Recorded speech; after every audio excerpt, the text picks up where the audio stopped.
তুমি শুধু জোরে আমিন বলে বলছো যে আমি পাক্কা আহলে হাদিস। আশ্চর্য কথা, পাক্কা মুনাফিক তুমি।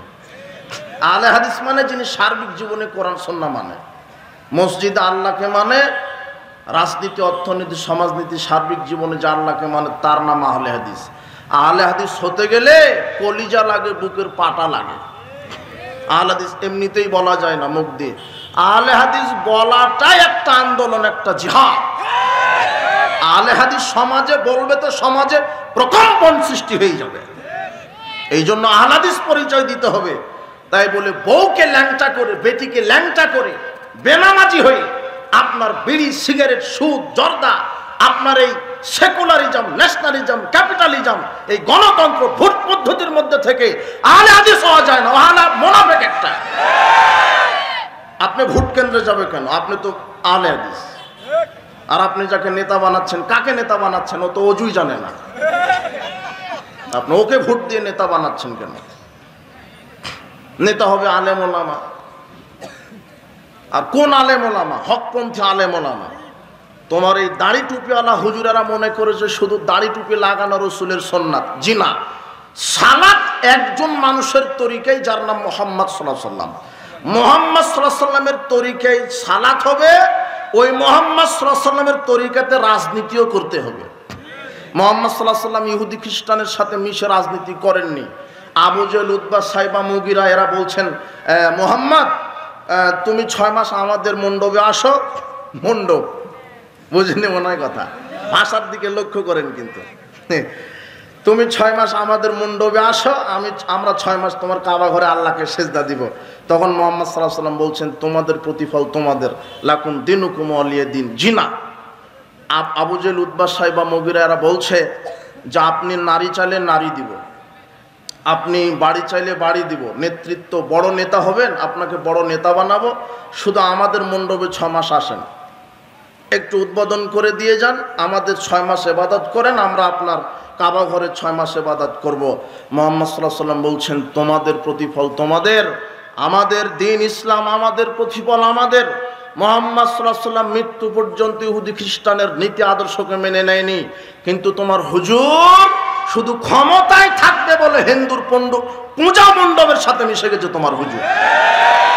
এই হুজুরের কি হবে? বিচারের মাঠে এই হুজুরের কি হবে?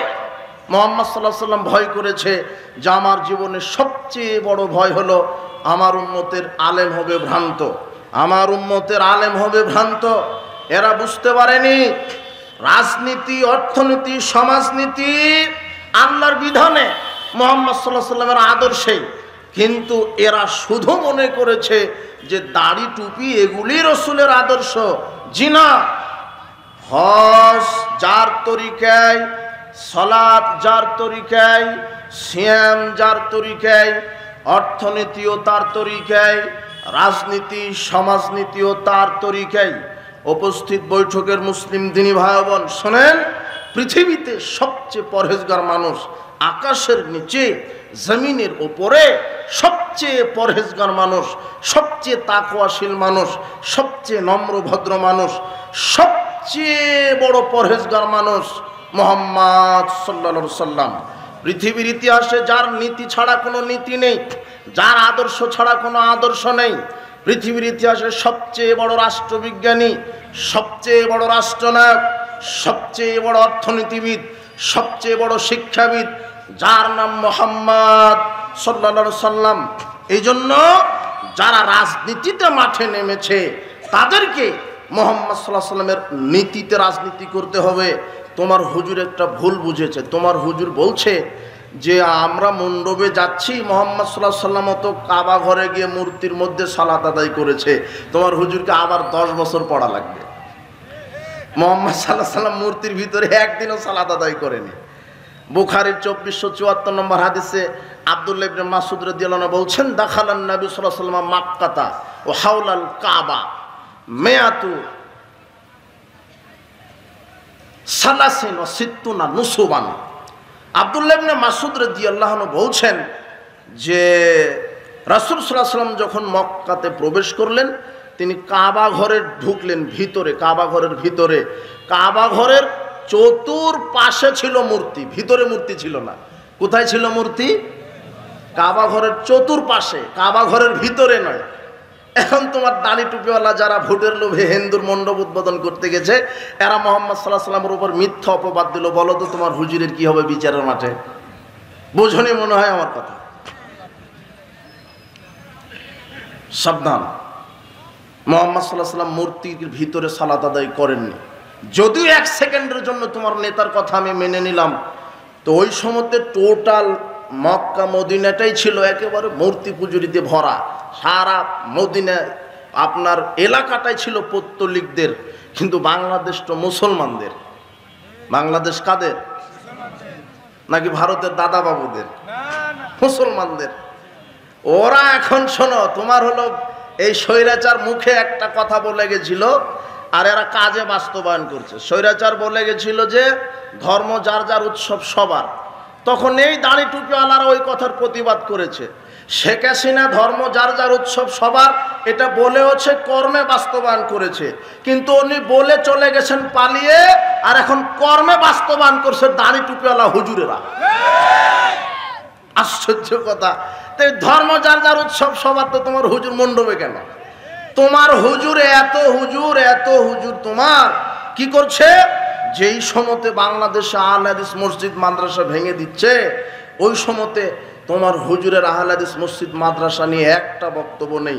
যখন ভেঙে দিচ্ছে মসজিদ মাদ্রাসা, ওই সময় তোমার হুজুর বলছে আমরা মুসলমান সন্তান দিয়ে মণ্ডপ পাহারা দেওয়াবো। মণ্ডপ পাহারা দিচ্ছে মুসলমানের সন্তান, অথচ মসজিদের নিরাপত্তা নেই। এই জন্য সালাত মুহাম্মদ সাল্লাল্লাহু আলাইহি ওয়াসাল্লামের তরিকায়, রাজনীতিকার তরিকায় মুহাম্মদ সাল্লাল্লাহু আলাইহি ওয়াসাল্লাম। উপস্থিত বৈঠকের মুসলিম দিনী ভাই বোন, ওই হাদিসটা বোঝাতে আমি আবার চলে যাই। মদ পান করা বড় পাপ, কাবিরা গুনাহ, ঈমান নষ্ট হবে না। সারা পৃথিবীর সব মদ খেয়ে নেন, ঈমান নষ্ট হবে না। জেনা করা কাবিরা গুনাহ, ঈমান নষ্ট হবে না। মদ পান করা কাবিরা গুনাহ, ঈমান নষ্ট হবে না। চুরি করা কাবিরা গুনাহ, ঈমান নষ্ট হবে না। আল্লাহর নবী এ কথা কেন বললেন যে লা ইলাহা ইল্লাল্লাহ নিয়ে মারা গেলে তাকে জান্নাত দিবে? তখন সাহাবী বলছেন, জেনা করলে, মদ পান করলে, চুরি করলেও জান্নাত হবে? হ্যাঁ হবে। কেন হবে? চুরি যত বড়ই পাপ হোক, জাহান্নামে যাওয়ার মতো পাপ, কিন্তু ঈমান নষ্ট হয় না। কিন্তু আল্লাহর সাথে যদি শিরক করে, তাহলে তার ঈমান কি হয়ে যায়? নষ্ট হয়। এই জন্য ঈমান নষ্ট করার 4 দফা কর্মসূচি শয়তান হাতে নিয়েছে। তার এক শিরক, 1 নম্বর কি? শিরক। ওটাই আমার বক্তব্যের বিষয়, যেটা ঈমানই নষ্ট হয়। আপনি পৃথিবীর সব নারীর সাথে জেনায় লিপ্ত হন, ঈমান কি হবে না? বুঝেননি মনে হয় কথা। ঈমান নষ্ট হবে না, তবে জাহান্নামী হবেন। জাহান্নাম খেটে খেটে খেটে খেটে যখন অনুপরিমাণ ঈমান থাকবে, তখন আল্লাহ ঈমানের বদলতে একদিন আপনাকে জান্নাত দিবেন। জি না, এই বক্তব্য সুবহানাল্লাহ বলতে হবে না। তুমি শুধু এটা বুঝো যে জেনা মদ পান করে মারা গেলে জাহান্নাম, বছর বছর যুগ যুগ খাটার পরে যদি ঈমান থাকে, ঈমানের বদলতে আল্লাহ কোথায় দিবেন? কিন্তু শিরক করে মারা গেলে তার জান্নাতে যাওয়ার কোনো সুযোগ নাই। ইন্নাহু মায়ুশরিক বিল্লাহ ফাকাদ হারামাল্লাহু আলাইহিল জান্নাহ। যে ব্যক্তি শিরক করে মারা যাবে, আল্লাহ তার উপরে জান্নাত হারাম করে দিবেন। শিরক সবচেয়ে বড় পাপ। আল্লাহ বলছেন লা তুশরিক বিল্লাহ, শিরক করো না। ইন্না শিরকা লাযুলমুন আযীম। শিরক সবচেয়ে বড় পাপ। শিরক সবচেয়ে বড় পাপ। রাসূল সাল্লাল্লাহু আলাইহি ওয়াসাল্লাম বলছেন আলা উনাব্বিউকুম বিআকবারিল কাবাইর। আমি কি তোমাদেরকে বলবো না বড় পাপ সম্পর্কে? কুলনা বালা ইয়া রাসূলুল্লাহ।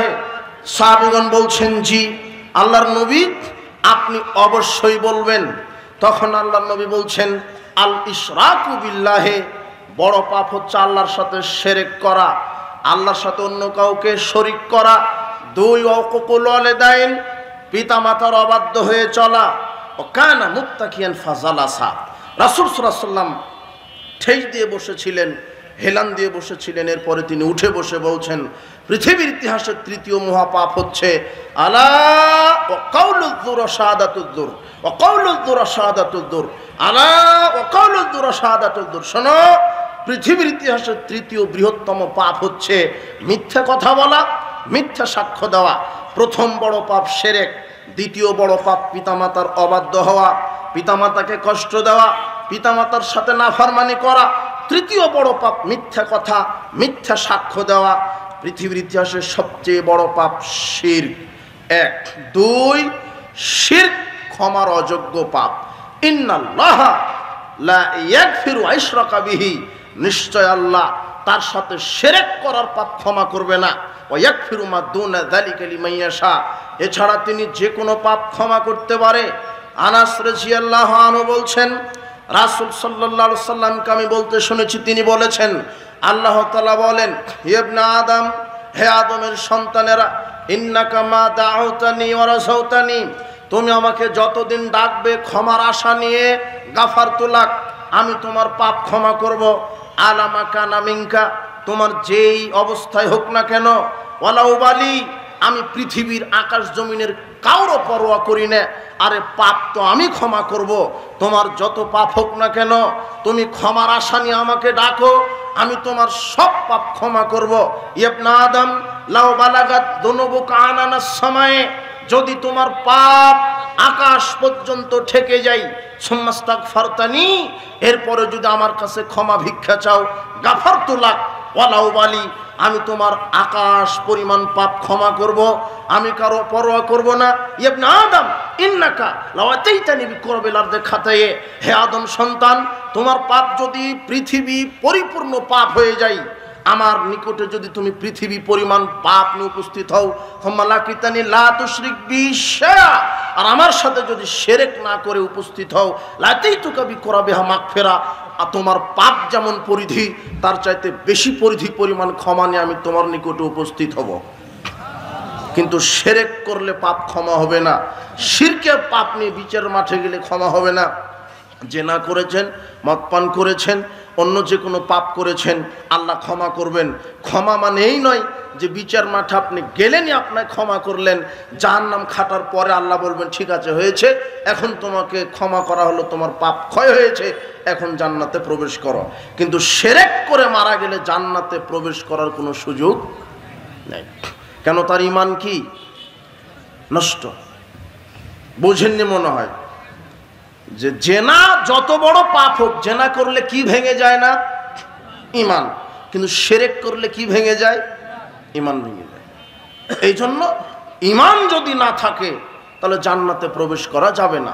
ঈমান যদি না থাকে, জান্নাতে প্রবেশ করতে ঈমান লাগে, জান্নাতে যেতে গেলে ঈমান লাগে। ঈমানবিহীন দেহ জান্নাতে যাবে না। এই জন্য যারা শিরক করে মারা যাবে, এরা জান্নাতে যাবে না। এদের উপর আল্লাহ জান্নাতকে হারাম করে দিয়েছেন। উপস্থিত বৈঠকের মুসলিম দিনী ভাই বোন, শিরক যদি করে, শিরক 1 সবচেয়ে বড় পাপ, 2 শিরক ক্ষমার অযোগ্য পাপ, 3 শিরক করলে ঈমান যেহেতু নষ্ট হয়, সাথে সাথে আমল বাতিল হয়ে যায়, 4 শিরক করলে আল্লাহকে অপমান করা হয়, আল্লাহর হককে নষ্ট করা হয়, 5 শিরক করে মারা গেলে আল্লাহর নবী তার ব্যাপারে সুপারিশ করবে না। আল্লাহর নবী বলছেন, ফাক্তারতু শাফা ওয়াহিয়া লিমান মাতা লা ইশরিকু বিল্লাহি শাইআ, আমার সুপারিশ কেবল তার জন্য যে ব্যক্তি মারা গেছে শিরক না করে। শিরক করে মারা গেলে কে সুপারিশ করবে না? মুহাম্মদ সাল্লাল্লাহু আলাইহি ওয়াসাল্লাম সুপারিশ করবে না। মুহাম্মদ সাল্লাল্লাহু আলাইহি ওয়াসাল্লামের সুপারিশ অতীব জরুরি। আল্লাহ তুমি আমাদের জন্য তার সুপারিশ কবুল করো। আল্লাহ তুমি মুহাম্মদ সাল্লাল্লাহু আলাইহি ওয়াসাল্লামের সুপারিশ আমাদের জন্য তুমি কবুল করো, আমিন।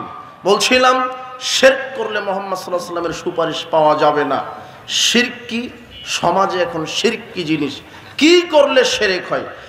শিরক আরবি, এর বাংলা হচ্ছে অংশীদারি স্থাপন করা, আল্লাহর সাথে অন্য কাউকে তুলনা দেওয়া, সমকক্ষ নির্ধারণ করা।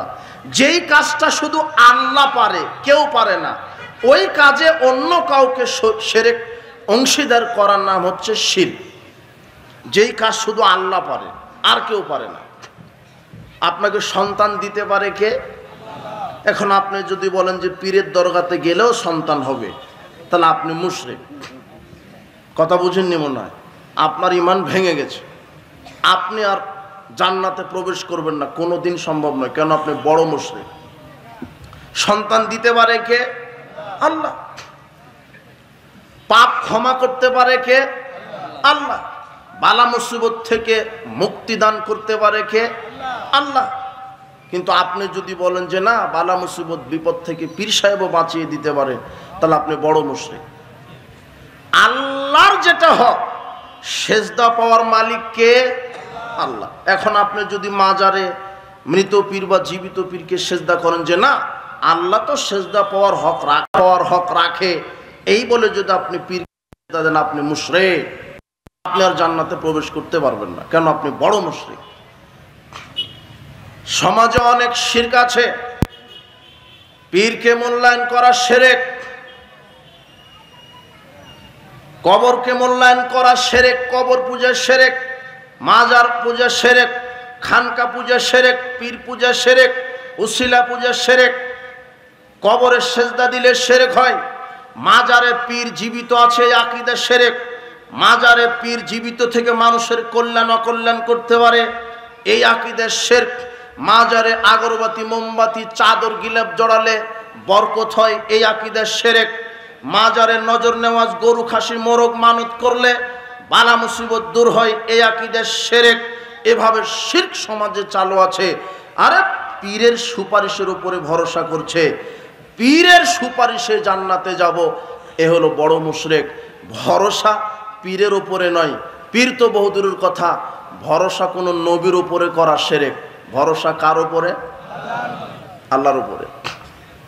আপনি যদি এখন মক্কাতে কাবা ঘরে হজ করে যদি বলেন যে একটু মদিনায় গিয়ে মুহাম্মদ সাল্লাল্লাহু আলাইহি ওয়াসাল্লামের কবরটা একটু জিয়ারত করি, ওখানে গিয়ে যদি বলেন ইয়া মুহাম্মদ আপনি আমাকে সুপারিশ করে জান্নাতে নিয়ে যায়েন, তাহলে আপনি মুশরিক। না, বোঝেননি মনে হয় কথা। মুহাম্মদ সাল্লাল্লাহু আলাইহি ওয়াসাল্লামের কাছে চাওয়া যাবে না যে আপনি আমাকে জান্নাতে নিয়ে যায়েন, আপনি আমাকে সুপারিশ করে জান্নাতে নিয়ে যান। কথাটা উল্টা হয়ে গেল। কথাটা এইভাবে বলা হতো, আল্লাহ তুমি মুহাম্মদ সাল্লাল্লাহু আলাইহি ওয়াসাল্লামের সুপারিশ আমার জন্য কবুল করো। সুপারিশ চাইতে হবে কার কাছে? কোন নবীর কাছেও নয়।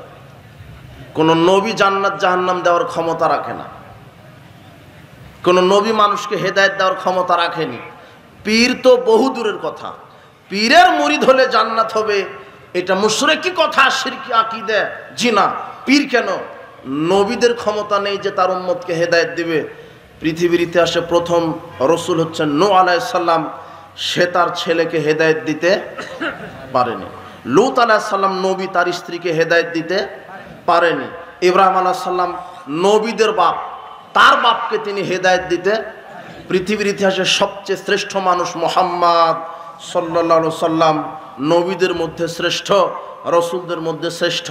পৃথিবীর ইতিহাসে মানুষের মধ্যে শ্রেষ্ঠ মানুষ মুহাম্মদ সাল্লাল্লাহু আলাইহি সাল্লাম। এরপরে মুহাম্মদ সাল্লাল্লাহু আলাইহি সাল্লাম তার আপন চাচা আবু তালেবকে হেদায়েত দিতে, আবু তালেবকে বলছেন ইয়া আম্মি কুল লা ইলাহা ইল্লাল্লাহ আশহাদু লাক ইনদাল্লাহ। এই আমার চাচা, আপনি শুধু একবার বলেন লা ইলাহা ইল্লাল্লাহ, আমি আল্লাহর কাছে সাক্ষ্য দিব যে আমার চাচা লা ইলাহা ইল্লাল্লাহ বলেছে।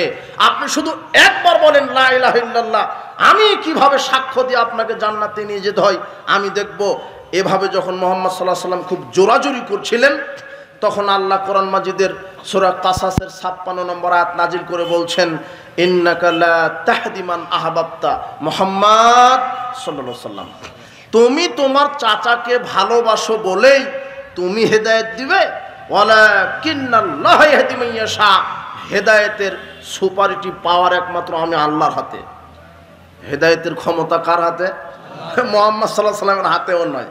মুহাম্মদ সাল্লাল্লাহু আলাইহি ওয়াসাল্লাম শুধু প্রচারক। বলবেন যে বা আমার উম্মতেরা তাওহীদ গ্রহণ করো, সালাত আদায় করো, জুয়া মদ খেও না, পর্দায় চলো, এতটুকুন দায়িত্ব কার?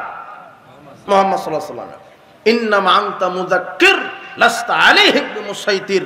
মুহাম্মদ সাল্লাল্লাহু আলাইহি ওয়াসাল্লাম শুধু সতর্ককারী মাত্র। তিনি দারোগানঞ্জ মানুষকে লাঠি পিটিয়ে হেদায়েত দিবে। হেদায়েতের মালিক কে? যেখানে মুহাম্মদ সাল্লাল্লাহু আলাইহি ওয়াসাল্লাম সর্বশেষ সর্বশ্রেষ্ঠ নবী, নবীদের ক্ষমতা নেই তার উম্মতদেরকে আপনার হেদায়েত দেওয়ার। সে জায়গাতে পীরের মুরিদ হলে পীর সুপারিশ করে পীর হেদায়েত দিয়ে জান্নাতে নিয়ে যাবে, এটা প্রতারণা ভণ্ডামি ছাড়ার কিছুই হতে পারে না।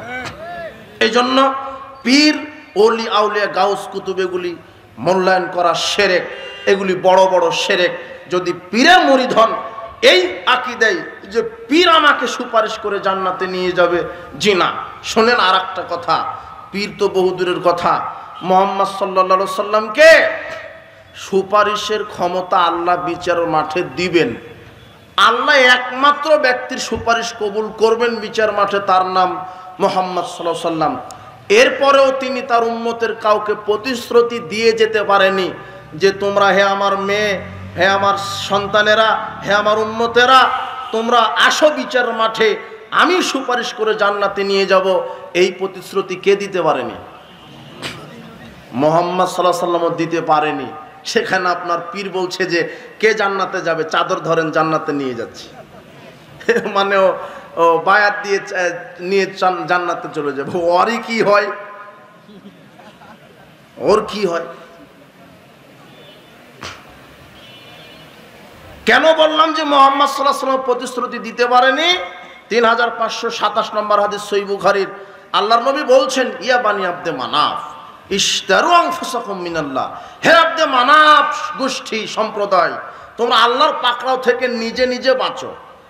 ইয়া আব্দে বানি আব্দুল মুত্তালিব, হে মুত্তালিবের গোষ্ঠীরা, তোমরা আল্লাহর শাস্তি থেকে নিজে বাঁচার চেষ্টা করো। ইয়া উম্মা জুবাইর আম্মাত রাসূলুল্লাহ সাল্লাল্লাহু আলাইহি ওয়াসাল্লাম, ইয়া ফাতেমা বিনতে মুহাম্মদ, হে উম্মে জুবাইর, হে মুহাম্মাদের মেয়ে ফাতেমা। মুহাম্মদ সাল্লাল্লাহু আলাইহি ওয়াসাল্লাম নিজে বলছেন, হে অমুক গোষ্ঠী, অমুক গোষ্ঠী, হে আমার মেয়ে ফাতেমা, শোনো, বিচারের মাঠে এই পরিচয়ে জান্নাত হবে না যে তুমি মুহাম্মদ সাল্লাল্লাহু আলাইহি ওয়াসাল্লামের মেয়ে। ইশতারি আনফুসাকুম মিনাল্লাহ, নিজের আমলে আল্লাহর পাকড়াও থেকে বাঁচার চেষ্টা করো। তবে সালানিমি মালি শিতুমা, তুমি দুনিয়াতে আমার কাছ থেকে সম্পদ চাও, দিতে পারবো, কিন্তু বিচার মাঠে যদি বলো আপনি আমাকে জান্নাতে নিয়ে যান, এই ক্ষমতা মুহাম্মাদের নেই। সেখানে পীরের হয় কি করে? যদিও মুহাম্মদ সাল্লাল্লাহু আলাইহি ওয়াসাল্লামের সুপারিশ আল্লাহ কবুল করবেন, কিন্তু তারপরেও তিনি প্রতিশ্রুতি জাতিকে, তার উম্মতকে দিয়ে যেতে পারেন নি। কবর পূজা, মাজার পূজা, এগুলি শিরক, এগুলি থেকে বেঁচে থাকতে হবে। তাবিজ ঝোলানো শিরক। আশ্চর্য কথা, লোকটা বলছে যে আমার বাপ দাদা সবাই আহলে হাদিস, পাক্কা আহলে হাদিস, কিন্তু দুই পায়ে দুই হাতে কোমরে তাবিজ ঝুলানো। ও বলছে পাক্কা আহলে হাদিস। তাবিজ ঝুলানো শিরক। তাবিজ ঝুলানো এত শিরক, আল্লাহর নবীর কাছে 10 জন ব্যক্তি আসলেন ইসলাম কবুল করবেন বলে। 10 জন এসেছেন, 10 জন এসেছেন ইসলাম কবুল করবেন বলে। বায়াতিসাতা নবসাকা 9 দিন 9 জনকে ইসলাম কবুল করিয়ে দিলেন, আর একজনকে ইসলাম কবুল করালেন না। সাহাবীগণ বলছেন, ইয়া রাসূলুল্লাহ, বায়াতাতিসাতানা তারাকতা হাদা, আপনি 9 জনকে ইসলাম কবুল করালেন, আর এই ব্যক্তির কি অপরাধ যে ইসলাম কবুল করালেন না? তখন আল্লাহর নবী বলছেন, ইন্না আলাইহি তামিমা, এই ব্যক্তির শরীরের ভিতরে তাবিজ আছে। ফাদখালা ইয়াদহু ফাকাতাহা, লোকটি আঙুল ঢুকিয়ে, হাত ঢুকিয়ে শরীর থেকে তাবিজ ছিঁড়ে ফেলালেন। ফাবায়াহু, এরপরে রাসূল সাল্লাল্লাহু আলাইহি ওয়াসাল্লাম তাকে ইসলাম কবুল করালেন। তারপরে তিনি বললেন, রাসূল সাল্লাল্লাহু আলাইহি ওয়াসাল্লাম বললেন, মান আলাকা তামিমা ফাকাত আশরাকা, যে ব্যক্তি তাবিজ ঝোলালো শরীরে, সে আল্লাহর সাথে শিরক করলো। তাবিজ ঝুলালে কি হয়? শিরক। রাজকে খুলে ফেলে দিতে হবে। তাবিজ ঝোলানো শিরক। আরে তাবিজ ঝুলিয়ে থাকলে সে ইসলামী কবুল করার ক্ষমতা রাখে না। সে জায়গাতে দেশের টুপিওয়ালা পাগড়িওয়ালা হুজুর মসজিদের ইমামতিও করছে, আবার তাবিজও বিক্রি করছে। ওই ইমাম কেন? ওর ইমানই নাই ভিতরে। ওই ইমাম বহুদূরের কথা। তাবিজ ঝোলানো শিরক। তাবিজ খুলে ফেলাতে হবে। হাতে কোমরে গলায় যদি তাবিজ থাকে, তাবিজ খুলে ফেলাতে হবে। তাবিজ ঝোলানো শিরক। এগুলি বড় বড় শিরক আছে। শিরকের পাপ থেকে আমাদেরকে বেঁচে থাকতে হবে। বলছিলাম শিরক এত জটিল ও কঠিন পাপ যে শিরক করে মারা গেলে আল্লাহকে অপমান করা হয়, আল্লাহর হককে নষ্ট করা হয়, রাসূলের সুপারিশ থেকে বঞ্চিত হওয়া লাগে, মুহাম্মদ সাল্লাল্লাহু আলাইহি ওয়াসাল্লাম বলেছেন, যে ব্যক্তি শিরক করে মারা যাবে সে আমার সুপারিশ পাবে না। আল্লাহ বলছেন যে শিরক করে মারা যাবে তার উপরে জান্নাত হারাম। যে ব্যক্তি শিরক করে মারা যাবে তার বিগত সব আমল ভ্রান্ত নষ্ট হয়ে যাবে। উপস্থিত বৈঠকের মুসলিম দিনী ভাই বোন, এই শিরকি পাপ থেকে আপনাকে বেঁচে থাকতে হবে। এরপরে সমাজে অনেক অপসংস্কৃতি কুসংস্কার আছে। আল্লাহ নবী বলছেন আত্মাইরাতু শিরকুন, কুলক্ষণ অশুভ ফল গ্রহণ করা শিরক। কুলক্ষণ কি? আপনি বলছেন যে পিছন থেকে ডাকলে যাত্রা শুভ হয় না, এই কথা বললে শিরক হয়, সব আমল বাতিল হবে। আপনি বলছেন সকালে কোন নারীর মুখ দেখে উঠেছিলাম, উদ্দেশ্য সফল হলো না। আপনি বাড়ি থেকে বের হয়েছেন, আপনি বাজারে যাবেন, এমন সময় আপনার স্ত্রী বলছে অমুক লোক মারা গেছে, তখন আপনি বলছেন বাড়ি থেকে বের হওয়ার সময় যখন মৃত্যুর খবর শুনলাম আজকে বাড়ি থেকে আর বের হব না। এই আকীদা শিরক। রাত্রে ঘরের আবর্জনা ঝাড়ু দেওয়া যাবে না, এটা বলা এই ভ্রান্ত, এটা আকীদা, এটা শিরক। রাত্রে ঘরের গাছের ফল পাতা পাড়া যায় না, এই আকীদা শিরক। স্বামী স্ত্রী অপবিত্র অবস্থায় ভাত রান্না করতে পারে না, এই আকীদা শিরক। স্বামী স্ত্রী অপবিত্র অবস্থায় পৃথিবীর যা আছে সব কাজই করবে, ভাত রান্না করবে, ব্যবসা করবে, চাকরি করবে, ক্ষেত কৃষি চালাবে, তবে শুধু পারবে না 5 ওয়াক্ত সালাত, সিয়াম আর কোরআন তেলাওয়াত, এছাড়া সবই করতে পারবে, পারবে না বললেই শিরক হবে। শুনেন, দোকানে প্রথমেই সকালে বাকিতে বিক্রি করা, এটা একটা কুসংস্কার আছে যে প্রথমেই যদি আমি সকালে বাকি দিই তাহলে সারাদিনই নাকি বাকি চলে যাবে। দেখেন আপনার এই বাজারে যান, সকালে আপনি যাবেন যে ভাই একটা জিনিস দেন, টাকা নিয়ে আসি, তখন বলবো যে সকাল সকাল বাকি দেওয়া যাবে না। ও রাখি দেয় যে বাকি দিলে সারাদিন কিসে যাবে, বাকি দিয়ে যাবে। এই মুনাফিকের আরো আকীদা দেখেন, একদিন মনে করেন হঠাৎ তার ওই শ্বশুর গেছে তার দোকানে, শ্বশুর গেছে, গিয়ে বলছে যে জামাই 1 প্যাকেট লবণ দাও, দিয়েছে, শ্বশুর এখন টাকা নিয়ে যায়নি। এখন জামাইয়ের কাছে, জামাই তো আর বলতে পারবে না শ্বশুরকে যে শ্বশুর মশাই বাকিতে তো দেওয়া যাবে না, এটা শ্বশুর এসেছে। তো যেই দিন তার শ্বশুর তার দোকান থেকে বাকিতে নিয়েছে সকাল সকাল, ওই দিন তার বিক্রি হয়েছে 5 লক্ষ টাকা। মাগরিবের সালাতের পরে ক্যাশ হিসাব করে যখন দেখলো 5 লক্ষ টাকা আজকে বিক্রি হয়েছে, এই হারামখোর মুনাফিক বলবে আহারে, সকালে যদি প্রথমেই বাকিটা না দিতাম আজকে 10 লক্ষ হতো। মানে ও ঠেকিয়ে রেখেছে শিরক করবেই, শিরক করবেই। ভ্যান চালক, অটো চালক, রিক্সা চালক বলছে যে মাজারে 5টা টাকা দিলে গাড়ি আর অ্যাক্সিডেন্ট হবে না, মানে পীর সাহেব একেবারে আটকিয়ে দিবে। আরে দিবেই তো, এটা তো কেতাবেই লেখা আছে। এদেশের পীর আছে মায়েজ ভান্ডারী পীর, চট্টগ্রামের মায়েজ ভান্ডারী পীরের এত ক্ষমতা, মায়েজ ভান্ডারী পীরের এত ক্ষমতা যে মায়েজ ভান্ডারী পীরের মুরিদ ওই হজ করতে চলে গেছে, হজ করতে গিয়ে পাসপোর্ট ভিসা টাকা পয়সা হারিয়ে ফেলেছে।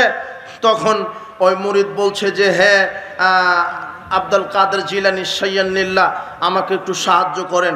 তখন মায়েজ ভান্ডারী পীর উপস্থিত, মারা গেছে অনেক আগে, তারপর উপস্থিত, এসে বলছে যে তুমি চোখ বন্ধ করো, আমি ইসমে শিখিয়ে দিচ্ছি। ইসমে শিখিয়ে দিয়েছে, চোখ খুলে দেখে যে চট্টগ্রাম আপনার ওই বিমানবন্দরে হাজির। কোথায় আপনার ওই কাবাঘর, আর কোথায় চট্টগ্রাম বিমানবন্দর, একেবারে চলে আসলো। আর পীরের সব কেরামত প্রকাশ পায় পীর মরার পরে, পীর জীবিত থাকতে নয়। কেন? ওকে যে ধরা হবে, কথা বুঝেননি? এগুলি ভণ্ডামি চলছে, পীরের নামে ভণ্ডামি চলছে। আর সমাজে সুফি আকীদা ঢুকে গেছে। প্রায় মানুষ, প্রায় দল, ইসলামী দল বলেন, সাধারণ মানুষ বলেন, এই সুফি রোগে আক্রান্ত। সুফি মানে যেটা মারফতি তরিকে, যেটা সমাজে ঢুকে গেছে, পীর মুরিদের ব্যবসা, সুফিদের আকীদা। এদের আকীদা, যারা পীরের মুরিদ হয়, এদের আকীদা যে পীর হচ্ছে আল্লাহ, পীরই আল্লাহ, পীর আল্লাহ। এদের আকীদা যে পীরকে সেজদা করলে আল্লাহকে সেজদা করা হয়। সুফিদের একটা আকীদা হলো ওয়াহদাতুল উজুদ, মানে সবকিছুকেই, সবকিছুর ভিতরে আল্লাহর উপস্থিতি বিদ্যমান মনে করে। মানুষ ও আল্লাহ, কুকুর শ্রীগাল ও আল্লাহ, সবই এক একটা আল্লাহর অংশ, নাউজুবিল্লাহি মিন জালিক। অথচ আল্লাহ হলেন খালেক, আর তার সৃষ্টি আমরা হলো মাখলুক, টোটালি আলাদা। আল্লাহকে কারোর সাথে মিশ্রিত করা যাবে না। অথচ সুফিদের এরা বিশ্বাস করে যে পীর হচ্ছে আল্লাহর অংশ, পীরের ইবাদত করা মানে আল্লাহর ইবাদত করা, পীরকে সেজদা দেওয়া মানে আল্লাহকে সেজদা দেওয়া। এটা সুফিদের আর একটা আকীদা। আমাদের দেশে যারা কিছু লালনবাদ আছে, উচ্চ শিক্ষিত মানুষ লালনকে মহব্বত করে, লালনবাদকে বুকে ধারণ করে, লালন গীতি না শুনলে নাকি তাদের তৃপ্তি হয় না। আপনার এই লালন মতবাদের এটা একটা বিকৃত যৌন মতবাদ। লালন শাস্ত্রে একটা শব্দ আছে, তান্ত্রিক শাস্ত্রে লতা সিদ্ধি। লালনদের প্রধান যে আকীদা, লতা সিদ্ধি মানে নারীর যৌনাঙ্গ। লালন মতবাদের যারা মুরিদ, লালন মতবাদে যারা বিশ্বাসী, যারা লালন ভক্ত, যারা লালনের মুরিদ, তাদের আকীদা যা ইবলিস শয়তান পৃথিবীর সব জায়গাতে সেজদা দিয়েছে, শুধু দিতে পারেনি নারীর যৌনাঙ্গে, ওখানে দিলেই জান্নাত। আর বাংলাদেশে যত পীরের ফ্যাক্টরি আছে, বাংলাদেশে প্রায় যত পীর মুরিদের আস্তানা, এগুলি এক একটা গাঁজার ফ্যাক্টরি এক একটা।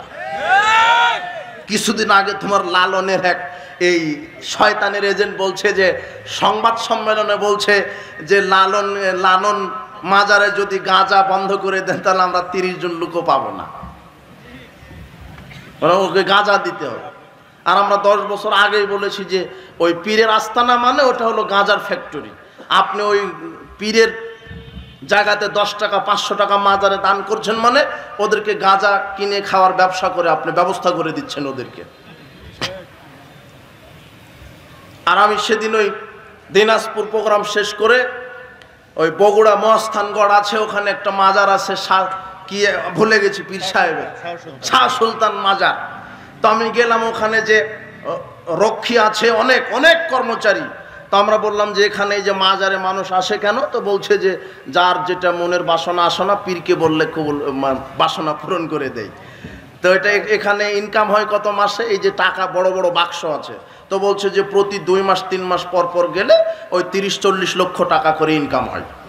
প্রতি 3 মাস পর পর খুলবে, 30-40 লক্ষ টাকা ইনকাম।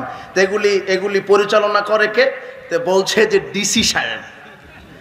তখন আমি চিন্তা করলাম যে বড় বড় মাজারের যেগুলি সরকারিভাবে তদারকি করা হয়। আর এই জন্য আমরা বলেছি যে নেতৃত্বের সংস্কার হতে হবে। এদেশের ডিসি, এসপি, এনএসআই, এমপি, মন্ত্রী, মেম্বার, চেয়ারম্যান, এদের মগজ যদি তাওহীদের আদর্শ দ্বারা ধুলাই করে দেওয়া যায়, এক নিমেষে রাতারাতি পীর মুরিদকে ডিলিট করে দেওয়া সম্ভব হবে ইনশাআল্লাহ। এদেরকে আগে সঠিকটা বুঝাতে হবে, কিন্তু যুবকেরা বুঝতে পারেনি। যুবক, তোমাদেরকে অতন্দ্র প্রহরী হয়ে সামনের দিকে এগোতে হবে। কোরআন এবং সহিহ সুন্নাহ ঝান্ডাবাহী এই তাওহীদি ঝান্ডা নিয়ে সামনের দিকে এগোতে হবে। দাওয়াতি মাঠে কাজ করতে হবে। আল্লাহর নবী শিরক বেদাতের বিরুদ্ধে কঠোর ভূমিকা বক্তব্য দিয়ে গেছেন, জাতিকে সচেতন করেছেন। আল্লাহর নবী কবর, মাজার, খানকা পূজারীদের বিরুদ্ধে বক্তব্য দিয়ে গেছেন। তিনি বলছেন আল আরদু কুল্লুহা মাসাজিদ ইল্লাল মাকবারাত ওয়াল হাম্মাম, সারা পৃথিবী মসজিদ, তবে কবরস্থান গোসলখানা ব্যতীত। তিনি বলছেন নাহা রাসূলুল্লাহ সাল্লাল্লাহু আলাইহি ওয়াসাল্লাম আনিস সালাতে বাইনাল কুবুরে, আমি মুহাম্মদ সাল্লাল্লাহু আলাইহি ওয়াসাল্লাম কবরস্থানে সালাত আদায় করা নিষেধ করে গেলাম। আপনি দেখেন যত পীর মাজার আছে আর অধিকাংশ মসজিদ কবর কেন্দ্রিক মসজিদ। মানুষের আকীদা যে আল্লাহকেও সেজদা দিব আর মনের আশা বাসনা পূরণের জন্য পীরের মাজারে চাইব, এটা হলো মানুষের আকীদা। অধিকাংশ মাজার মসজিদ কেন্দ্র করে মাজার নির্মাণ করা হয়েছে। 100 বছর পূর্বে মারা গেছে মানুষ, তাকে পুঁতে রেখে তার নামে মাজার তৈরি করা হয়েছে। যার নামে মাজার তৈরি করা হয়েছে সেও জানে না যে আমাকে পূজা করা হয়, সেও জানে না যে আমাকে পূজা করা হয়। আব্দুল কাদের জিলানী বাংলাদেশে আসেনি, অন্তত 500 খানিক মাজার তার নামে আছে, বাংলাদেশে আসেনি, তার নামে মাজার। আশ্চর্য কথা, মুহাম্মদ সাল্লাল্লাহু আলাইহি ওয়াসাল্লাম বলছেন আমি কবরস্থানে সালাত আদায় করতে, প্রার্থনা করতে নিষেধ করছি। লা তুসাল্লু ইলাল কুবুরে, তোমরা কবরস্থানের দিকে হয়ে সালাত আদায় করো না। ওয়ালা তাজলিসু আলাইহা, তার উপরে বসো না। জাবের রাদিয়াল্লাহু আনহু বলছেন, নাহা রাসূলুল্লাহ সাল্লাল্লাহু আলাইহি ওয়াসাল্লাম আয়ুজাসসাসুল কবর আয়ুকআদ আলাইহি আয়ুকতাব আলাইহি আয়ুবনা আলাইহি। আল্লাহ নবী বলছেন, কবর পাকা করা আমি নিষেধ করলাম, কবরকে সমাধি সৌধ নির্মাণ করতে নিষেধ করলাম, কবরের গায়ে খোদাই করে নাম লেখাকে নিষেধ করলাম, কবরে বসা নিষেধ করলাম, কবরের দিকে সালাত আদায় করা নিষেধ করলাম। মুহাম্মদ সাল্লাল্লাহু আলাইহি ওয়াসাল্লাম এত কবর মাজার সম্পর্কে এইভাবে বলিষ্ঠ কণ্ঠে তার উম্মতদেরকে সতর্ক করে দিয়েছেন। তিনি আলীকে বলছেন, আলী লা তাদাতিন ফানাল্লা তামাস্তাহু ওয়ালা কবরান মুশরিফান ইল্লা সাওয়াইতাহু। আলী, যত উঁচু কবর দেখবে, যত ছবি মূর্তি দেখবে, যত উঁচু কবর দেখবে, যত ছবি মূর্তি দেখবে, সব ভেঙে খান খান করে দাও, মাটির সাথে মিশিয়ে দাও। এটা মুহাম্মদ সাল্লাল্লাহু আলাইহি ওয়াসাল্লামের চূড়ান্ত নির্দেশ, চূড়ান্ত আদেশ ছিল যে আমরা মুহাম্মদ সাল্লাল্লাহু আলাইহি ওয়াসাল্লাম উম্মত দাবি করি। উম্মত দাবি করার পরও কিভাবে খানকা মাজার কায়েম থাকতে পারে? এই জন্য আমরা বলবো, যারা রাজনীতিতে নেমেছেন ইসলামী লকব লাগিয়ে, আমরা সেকুলার পার্টির নেতা আর দাড়ি টুপি আপনি যে নেতা, বক্তব্যে তো কোনো ফারাক দেখছি না। সেকুলার পার্টির নেতাও বলছে আমরা ইনসাফ কায়েম করব, আপনিও বলছেন ইনসাফ কায়েম করব। আরে বেটা, বলতে হবে আমরা ক্ষমতায় গেলে ইসলাম কায়েম করব। আমরা এটা হিন্দু প্রধানমন্ত্রী হলে ইনসাফ কায়েম করতে পারে, কিন্তু ইসলাম কায়েম করতে পারে না, জুলুম তাড়াবে। আর এটা সেকুলার পার্টির নেতার বক্তব্য, জুলুম মুক্ত করব, দুর্নীতি মুক্ত করব, এগুলি সেকুলার। আমি অমুক ব্রিজ কালভার্ট করে দিব, স্কুল বিশ্ববিদ্যালয় করে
এইটা হলো ইসলামী দলের নেতার বক্তব্য হবে।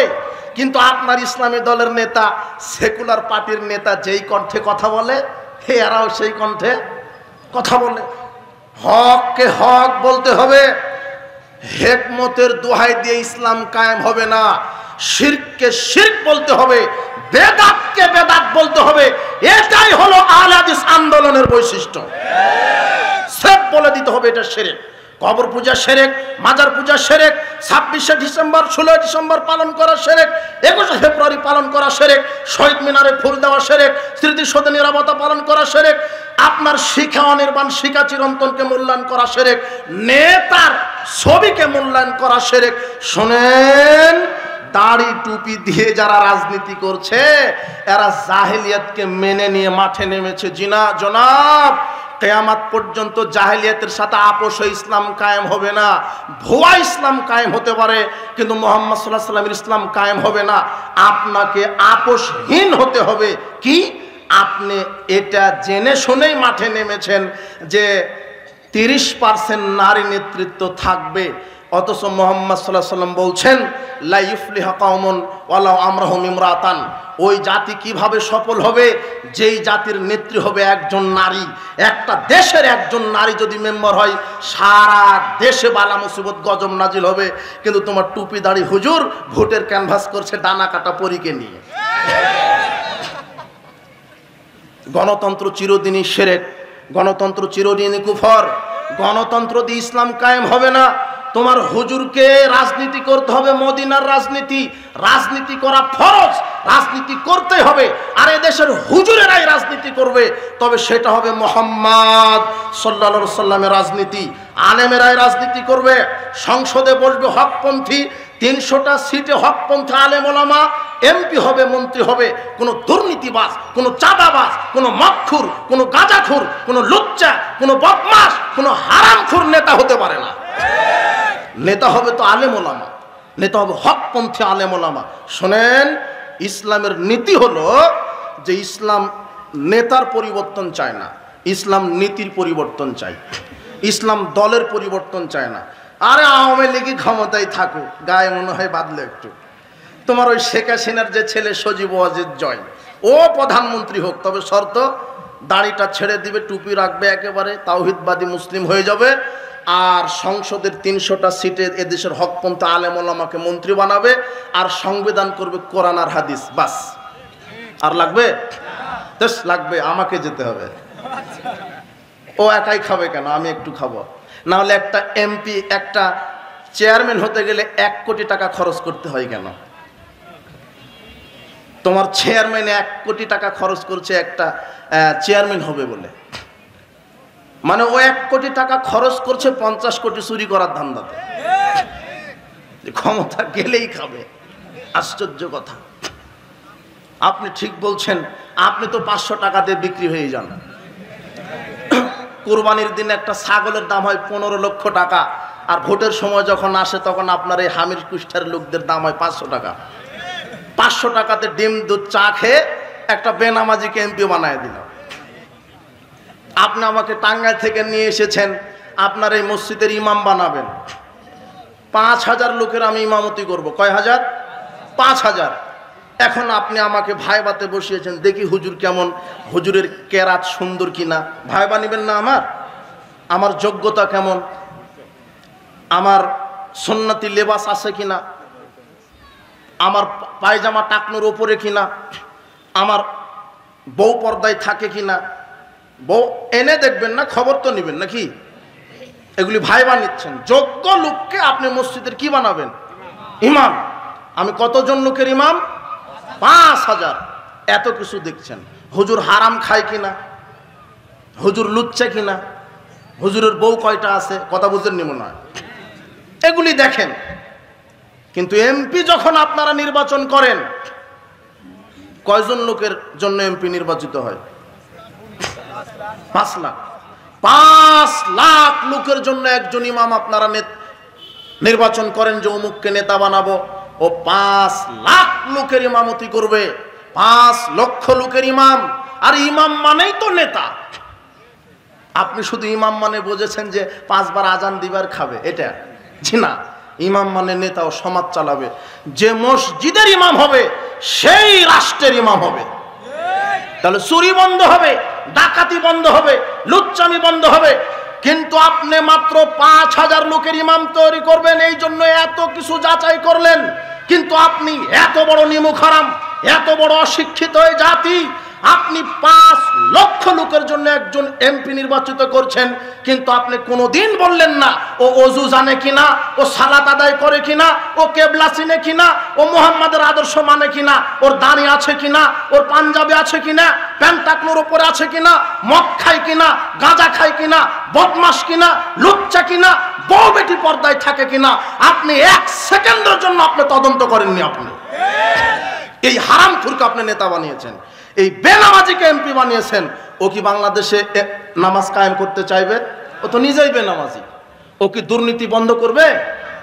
যে দেশে তোমার পিয়ন 400 কোটি টাকার মালিক, সে জায়গাতে মন্ত্রীদের খবর কি? বুঝুনি মনে হয় কথা। এরা তো চাইবে না যে ইসলাম কায়েম হোক। ইসলাম সংসদে কায়েম হওয়ার সাথে সাথে ইসলাম বলছে চুরি করলে হাত কেটে দাও। তো তোমার এমপির আগে হাত কাটা হবে। ওরই আগে হাত কাটা হবে। এই জন্য চাবে না যে ইসলাম কায়েম। ইসলাম বলছে যে জেনা করলে, বিবাহের পরে জেনা করলে তাকে মেরে ফেলে দাও। তো তোমার নেতাকে আগে মারা লাগবে কেন? ওর যে কত নারীর সাথে সম্পর্ক, ও তো চাইবে না। ইসলাম বলছে যে মদ যদি পান করে তো প্রথম অবস্থায় ভালো কোম্পানির জুতা দিয়ে 40টা পিটাতে হবে। কেউ যদি মদ একবার মুখে দেয় তাহলে শরীয়তের শাস্তি কি? যদি একটা সিগারেট মুখে দিয়েছে তাহলে তার শরীয়তের শাস্তি কয়টা জুতার পিটা? 40টা। এটা ইসলামের বিধান। তো তোমার নেতাই তো আগে 40টা খাবে, ও কিসের বিচার করবে? ও বলছে যে আমরা ন্যায় প্রতিষ্ঠা করব, হারামখোর। ও হলো জালেম। ও কিসের ন্যায় প্রতিষ্ঠা করবে? ওর পকেটের সিগারেট, ওর দুর্নীতির মাল, ও চুরির মাল। তোমার মেম্বার সাহেবের কাছে তোমার মায়ের জন্য বিধবার কাট করতে গেছ, মেম্বার বলছে যে 2000 টাকা লাগবে। কয় হাজার টাকা লাগবে? তাহলে মানুষের ঈমান ভেঙে যায়।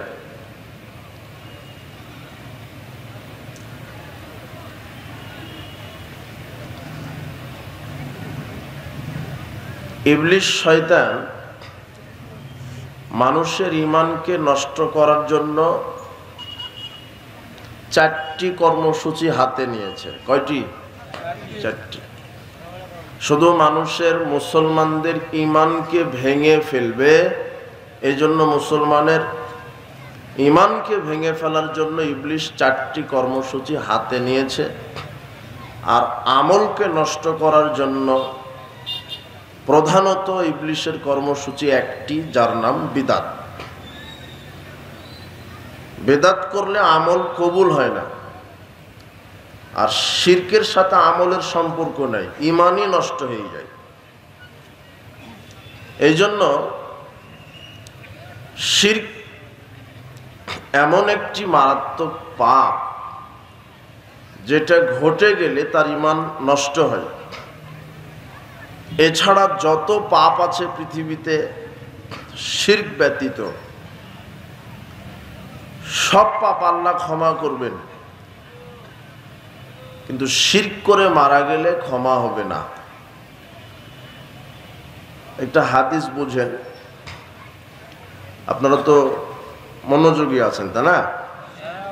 আচ্ছা, আবু যার গিফারি রাদিয়াল্লাহু আনহু বলছেন, আতাইতুন নবী সাল্লাল্লাহু আলাইহি ওয়াসাল্লাম ওয়া হুয়া নাইম। আমি রাসূল সাল্লাল্লাহু আলাইহি ওয়াসাল্লামের নিকটে গেলাম, তো ওই সময়তে গিয়ে দেখি মুহাম্মদ সাল্লাল্লাহু আলাইহি ওয়াসাল্লাম তিনি ঘুমিয়ে আছেন। তো আমি চলে আসলাম। একটু পরে আবার গেলাম, ওয়াকাদ ইস্তাইকাযা।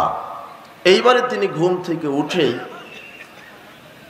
আবু যার গিফারিকে বলছেন, আবু যার, মা মিন আবদিন, যে কোনো আল্লাহর বান্দা, ক্বালা লা ইলাহা ইল্লাল্লাহ সুম্মা মাতা আলা যালিক, যে কোনো আল্লাহর বান্দা যদি লা ইলাহা ইল্লাল্লাহ বলে লা ইলাহা ইল্লাল্লাহর ওপরে মারা যেতে পারে, ইল্লা দাখালাল জান্নাহ, তাহলে আল্লাহ তাকে জান্নাতে প্রবেশ করাবেন। এখন আবু যার গিফারি বলছেন, আল্লাহর নবী, ওয়াইন সানা ওয়াইন সারাকা ওয়াইন সারেবা। আচ্ছা বুঝলাম, আপনি বললেন যে লা ইলাহা ইল্লাল্লাহ নিয়ে মারা যেতে পারলে আল্লাহ জান্নাত দিবেন। যদি লোকটা জেনা করে, চুরি করে এবং মাদক সেবন করে, এরপরেও যদি মারা যায় তবুও কি জান্নাতে যাবে? আল্লাহর নবী বলছেন, ওয়াইন সানা ওয়াইন সারাকা ওয়াইন সারেবা, হ্যাঁ, চুরি করলে, জেনা করলে, মদ পান করলেও লোকটি জান্নাতে যাবে। এইভাবে 3 বার প্রশ্ন। আবু যার গিফারি অবাক, আল্লাহর নবী বলছেন কি চুরি করলে, জেনা করলে, মদ পান করলে কি মানুষ জান্নাতে যাবে? তিনি বলছেন হ্যাঁ যাবে। হাদিস তো বুখারীর। মনে হচ্ছে যে চুরি করার পরে জেনা করলেও জান্নাত হবে, তা না? এটা ঠিক, জান্নাত হবে। এখন যারা জেনা করছে, মদ পান করছে, এরা বলছে যাক হাদিস একটা পাওয়া গেছে যে মদ পান করলে জান্নাতে যাওয়া যায়, জেনা করলে জান্নাতে যাওয়া যায়, চুরি করলে জান্নাতে যাওয়া যায়। জি না, ওটা একটু বুঝতে ভুলেছে। কি বুঝতে ভুলেছে? চুরি করলে, জেনা করলে, মদ পান করলে জান্নাতে যাবে, তবে জাহান্নাম খাটার পরে, জাহান্নাম খাটার। আর আল্লাহ যদি বলে যে তুমি চুরি করেছিলে, একদিন জাহান্নামে থাকো, তাহলে দুনিয়ার হিসাবে 50,000 বছর। কত বছর? আমি মুসলিম, আমি 1 সেকেন্ড জাহান্নামে থাকার জন্য রাজি নই। আল্লাহ তুমি আমাদেরকে বিচারের মাঠে সরাসরি জান্নাতে প্রবেশ করাও। এই হাদিসের মূল শিক্ষা হলো, চুরি যত বড় পাপ হোক, জেনা যত বড় পাপ হোক, মদ পান করা কাবিরা গুনাহ, মদ পান করা কাবিরা গুনাহ, মদ পান করা এত বড় কাবিরা গুনাহ, আল্লাহর নবী বলছেন মুদমিনুল খামর কাবিদি ওয়াসানিন, কেউ যদি প্রতিনিয়ত মাদক সেবন করে, তাহলে মূর্তি পূজক যেই অপরাধী সমপরিমাণ অপরাধ সে করে। মূর্তি পূজার সমান পাপ যে ব্যক্তি মদ পান করবে। আর কি পাপ? যেটা সবাই মদ পান করছে। আব্দুল্লাহ ইবনে আব্বাস রাদিয়াল্লাহু আনহু বলছেন, আমি রাসূল সাল্লাল্লাহু আলাইহি ওয়াসাল্লামকে বলতে শুনেছি, তিনি বলেছেন যে আল খামরু উম্মুল ফাওয়াহিশ, মদ পান করা অশ্লীল কাজের মূল। মদ পান করা অশ্লীল কাজের মূল। ওয়াকবারুল কাবাইর, এটা বড় পাপ, এটা কাবিরা গুনাহ।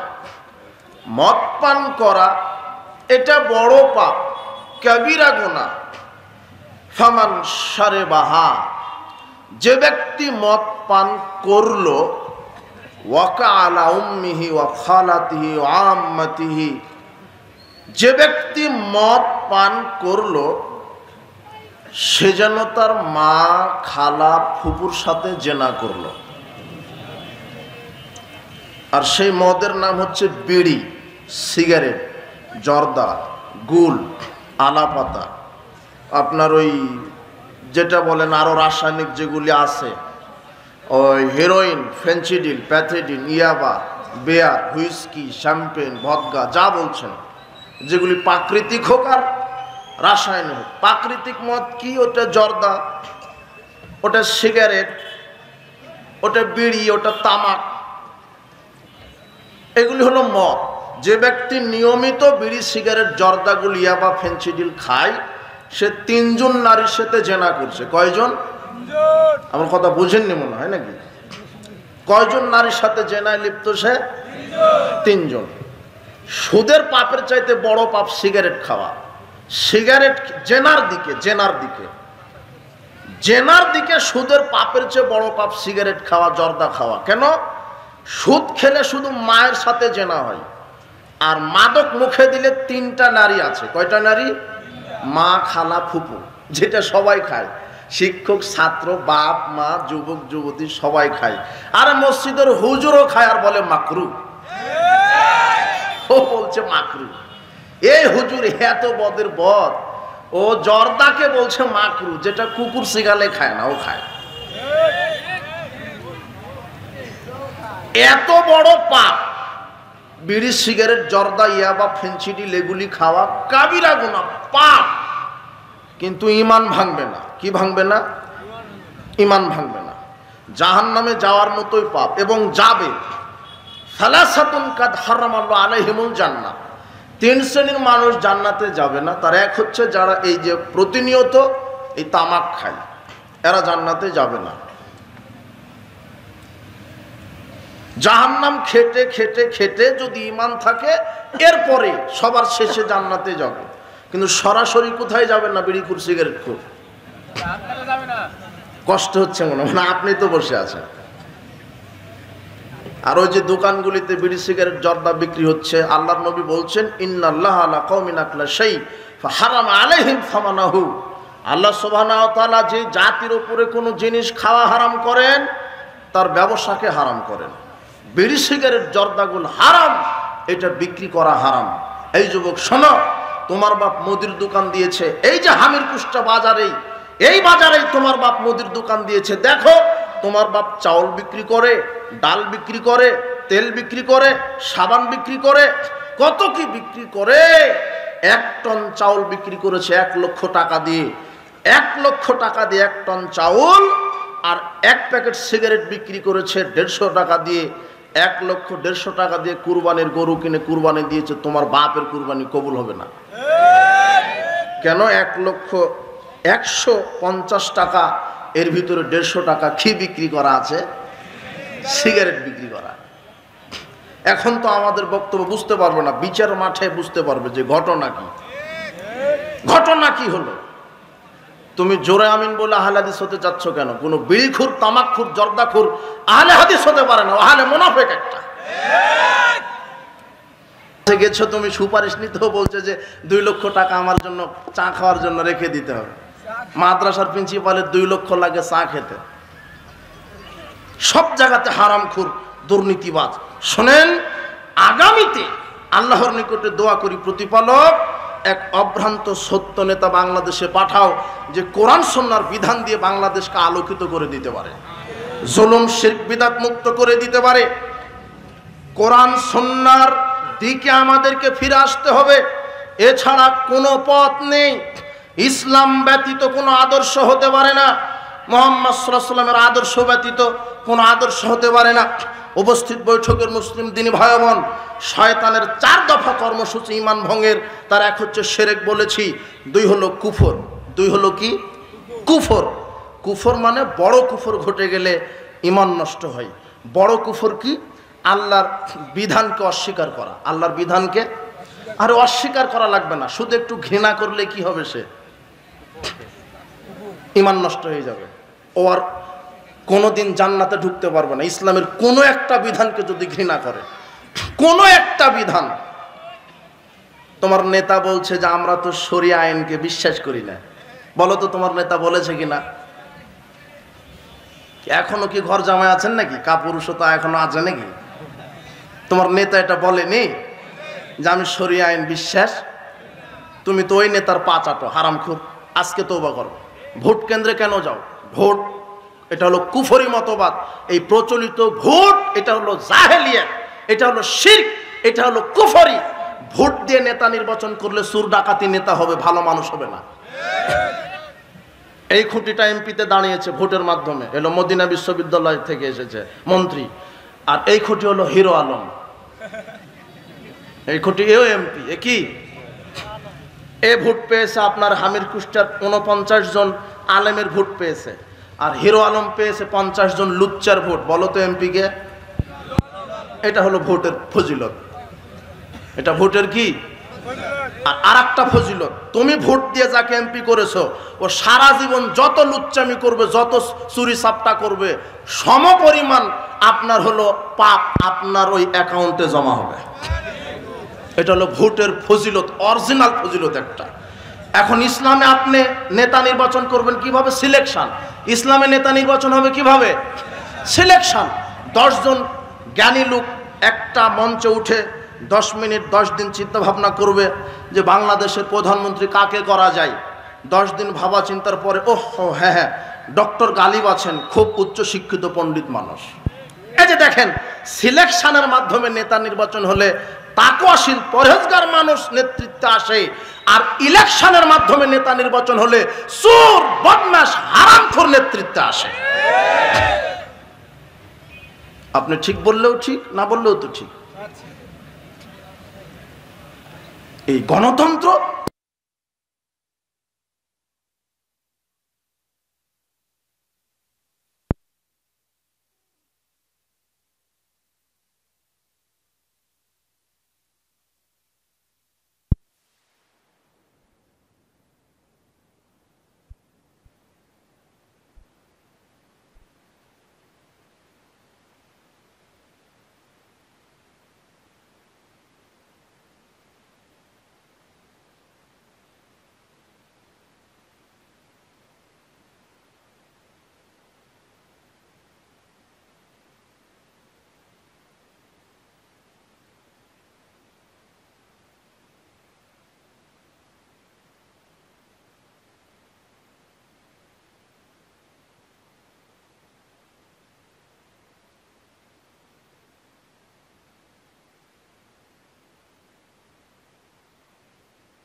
বিএনপি যখন বিএনপির সরকার বুঝেননি মনে হয়, তাহলে বুঝাই দিই। আপনি হামির কুষ্ঠা বাজারে এটা কি মাস? ফেব্রুয়ারি, এটা হলো নভেম্বরের আজকে 5 তারিখ। 4 তারিখে সকাল 11টায় একটা মানুষ খুন হয়েছে, দাঙ্গা হয়েছে, 2 পার্টি গন্ডগোল লেগেছে, 2 পার্টি গন্ডগোলে একজন মার্ডার হয়েছে। ওই 4 তারিখে আপনি যেই সময় মার্ডার হয় ওই সময় ছিলেন আপনি চট্টগ্রামে। কোথায়? অথচ ওই মার্ডার আপনি 1 নম্বর আসামি। এর নাম গণতন্ত্র। কথা বুঝেননি মনে হয়? মানে হিংসা প্রতিহিংসার রাজনীতি, অমুককে মারো অমুককে কাটো। ঘর পোড়ায় দেবে একজন, মামলা হবে আর একজনের নামে।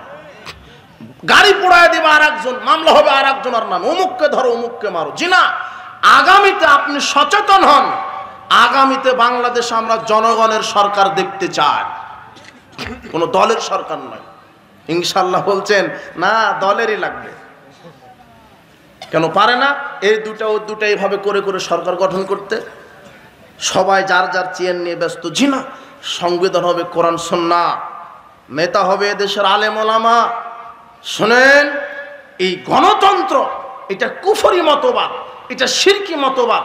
কোন আলে হাদিস সে গণতন্ত্র, সেকুলারিজম, সে ন্যাশনালিজম, সে ক্যাপিটালিজম, ইহুদি খ্রিস্টানের বস্তা পচা মতবাদে বিশ্বাসী হতে পারে না। চলো যে আলে হাদিস নয়, কোন মদখুর, গাঁজাখুর, বেনামাজি আহলে হাদিস হতে পারে না। শুধু জুমার দিনে বলবেন আমিন, হলো আহলে মুনাফিক একটা। বুকুর উপর হাত বাঁধলে আহলে হাদিস হয়ে গেলেন। বেটিকে ল্যাংটা করে দিয়েছেন, ল্যাংটা করে ঘুরতে দেন কেন? আর সকাল হলে আপনার ছেলে ওই কিন্ডারগার্টেন প্লে গ্রুপে পড়তে যাবে কেন? আপনার ছেলে তো মক্তবে যাওয়ার কথা, বুঝেননি মনে হয় কথা? আপনার ছেলে তো মুসলিম, আপনি মুসলিম, আপনার ছেলে মুসলিম, সন্তান মুসলিম, আপনার সন্তান পড়বে মাদ্রাসায়। ইহুদি খ্রিস্টানের এই শিক্ষা সিলেবাসে পড়বে মানে ওখানে পড়লে বান্দর তৈরি হবে। কি তৈরি হবে? ও শিখাচ্ছেই তো মানুষ মানুষের জাত না, মানুষ কিসের জাত? বান্দরের জাত। শিখানোই হচ্ছে। এই অনার্স মাস্টার্স ডক্টরেট ডিগ্রি নিয়ে এসেছে লন্ডন থেকে, এসে বলছে যে ডান হাতে খায় বন্ধু, বাম হাতে খাওয়া স্টাইল। বাম হাতে খাচ্ছে। ও ইংরেজি জানে, কথা বোঝেননি মনে হয়? ও ইংরেজি জানে, ও কেমিস্ট্রি ফিজিক্স সব জানে, শুধু সূরা ফাতিহাটা শিখেনি। ও সব জানে, ও সব জানে। ও বলছে যে হুজুর আমার ছেলেটা 5 বছর বয়স, কম্পিউটারের সব ফাংশন জানে, কিন্তু অজু জানে না। আমার ছেলেটা সব জানে, কিন্তু জানাজার দোয়াটা জানে না। কি শিখালেন আপনার ছেলেকে? নাস্তিক্য তৈরি করার ফ্যাক্টরিতে আপনার ছেলে মেয়েকে শিক্ষা দিচ্ছেন, যেখানে কোরআন এবং সহিহ সুন্নাহ সঠিক আকীদা মানার শিক্ষা দেওয়া হয়। এই প্রতিষ্ঠানগুলিতে আপনার ছেলে মেয়েকে পড়াশোনা করান, তাহলে আপনি বাঁচবেন, আপনার ছেলে মেয়ে বাঁচবে। সংক্ষেপে শিরকের ঈমান ভঙ্গের 4টে কর্মসূচি কি বলা হলো? শিরক, 2 হলো কুফর। কুফর মানে আল্লাহর বিধানকে কেউ যদি ঘৃণা করে। কি করে? হাত কাটা কার বিধান? এই হাত চুরি করলে হাত কাটা যাবে, এটা কার বিধান? এই বিধানকে যদি কেউ ঘৃণা করে তাহলে সে কাফের। সে কি? কাফের। মদ পান করলে 40টা জুতা পিটা করতে হবে, এটা কার বিধান? বিবাহের পরে জেনা করলে তাকে মেরে ফেলে দিতে হবে, কার বিধান? আল্লাহর কোনো বিধানকে যদি অস্বীকার করা নয়, স্বীকার করে কিন্তু বিধানকে তার ভালো লাগে না, ঘৃণা করে, তাহলে সে কি হয়ে যাবে? কাফের।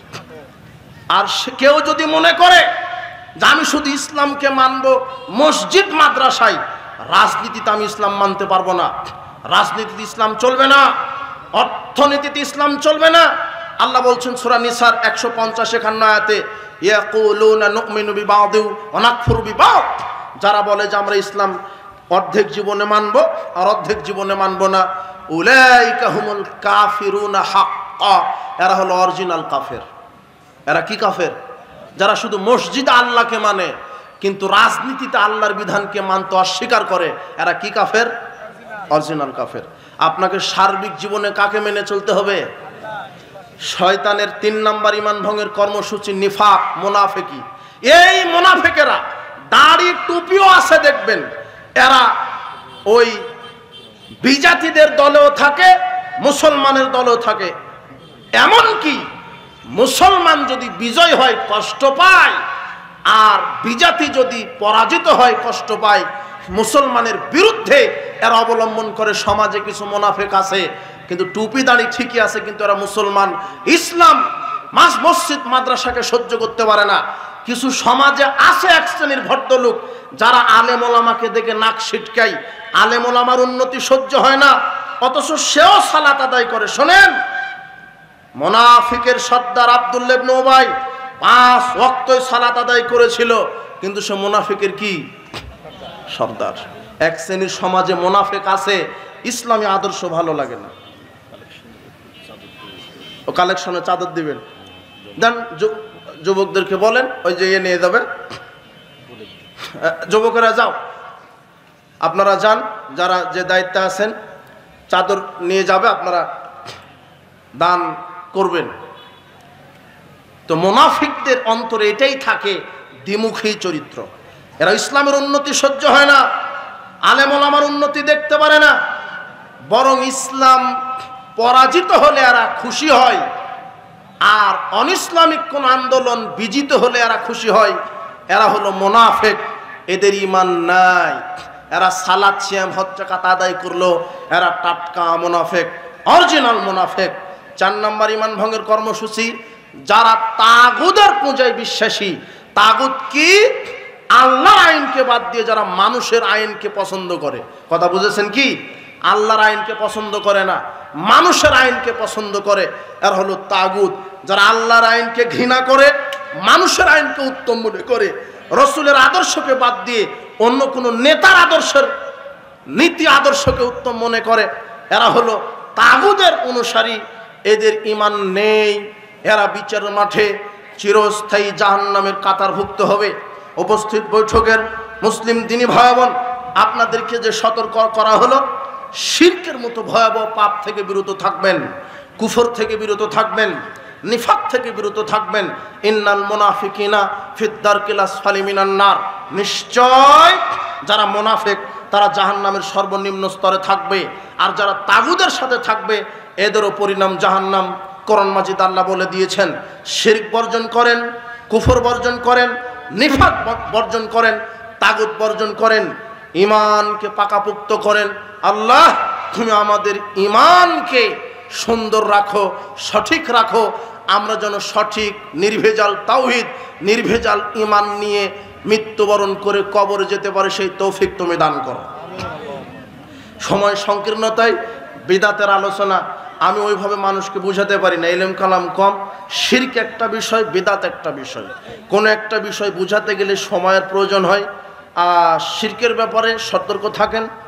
আর বিদাত সম্পর্কে আমাদের অনেক লেখালেখি আছে, বই আছে, পড়াশোনা করেন, বক্তব্য শোনেন। আর সই আকীদা মানহাজ যাদের বিভ্রান্তিকর, এদের বক্তব্য শোনা থেকে বিরত থাকো। যাদের আকীদা মানহাজ ঠিক আছে, এদের বক্তব্য এই আলেম ওলামাদের সহবতে থাকো।